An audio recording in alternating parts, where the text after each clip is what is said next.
Breaking news. Breaking news. Breaking news. Togo. Son Excellence Faure Essouzimna Gnassingbé va à la rencontre des populations du Grand Kapenjal dans la région des savanes. Merci de rester sur CNN. Breaking news. Breaking news.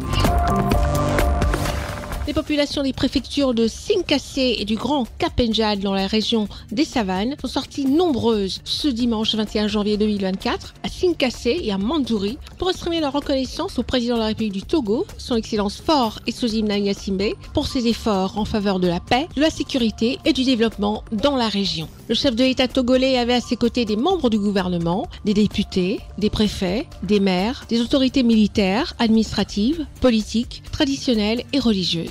Ce déplacement du chef de l'État togolais, son Excellence Faure Essouzimna Gnassingbé, dans la région des savanes est le signe de sa proximité et de celle de son gouvernement aux populations qui vivent sous la menace des attaques terroristes. Une politique de proximité qui ne laisse pas indifférentes les populations du Grand Kapenjal, qui ont par le biais de leur porte-parole exprimé leur reconnaissance au chef de l'État, son Excellence Faure Essouzimna Gnassingbé, qui en bon père de famille prend régulièrement de leurs nouvelles. Ils ont également profité de l'occasion pour exprimer leurs vœux de santé et de prospérité au chef de l'État. Vous n'avez cessé de manifester votre forte compassion aux familles éplorées en vous déplaçant personnellement.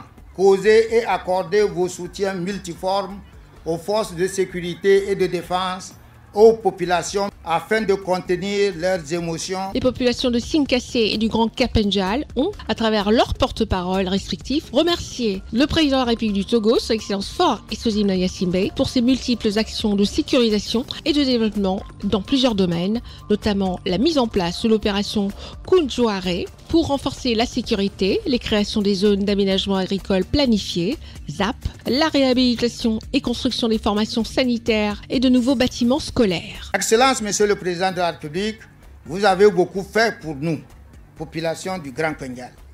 Nous pouvons d'une façon non exhaustive citer quelques-unes de vos réalisations phares. Plusieurs kilomètres de pistes rurales sont construits, facilitant ainsi la circulation des personnes et des biens.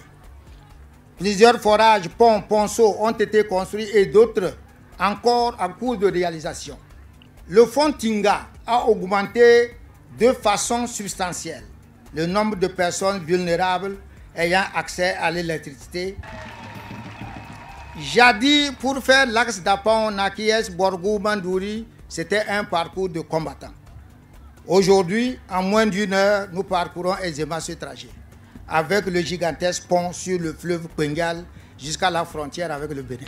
Dans son discours de circonstance, le chef de l'État togolais a tout d'abord fait observer 1 minute de silence en mémoire des fils et filles de Kapenjal tombés sous la menace djihadiste. Le chef de l'État togolais, son Excellence Faure Essouzimna Gnassingbé, a salué le travail qu'abattent les forces de défense et de sécurité en veillant jour et nuit sur les populations et le pays, sans oublier la vigilance des populations qui n'hésitent pas à alerter les autorités lorsqu'il y a des signes de menace. Merci d'être sur CNN, la télévision autrement. Les programmes se poursuivent. Retrouvez toute l'actualité afro-mondiale en ligne et en multidiffusion sur CNN, C-Web Info et plateformes digitales, Facebook, YouTube, Instagram et en simultané sur Radio Voltage 2.